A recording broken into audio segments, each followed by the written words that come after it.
যেহেতু সেই 1 মাস ধরে এত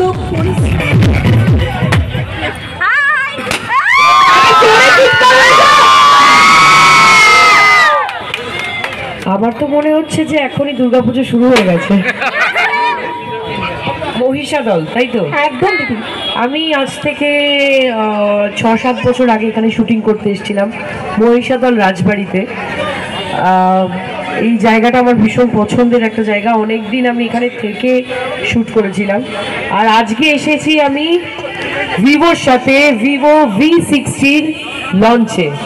আজকে থেকে আপনারা শোরুমে পেয়ে যাবেন এই ভিভো V60। সুযোগটা করে দেওয়ার জন্য যে আমি আমার প্রাণের জায়গা এই মেদিনীপুরে আসতে পেরেছি, কারণ আপনাদের ভালোবাসার জন্যই আজকে আমি এখানে। আর বাংলা সিনেমার সাথে মেদিনীপুরের ভীষণ ভালো একটা সম্পর্ক আছে, কারণ আপনারাই বাংলা ছবিকে হিট করেন।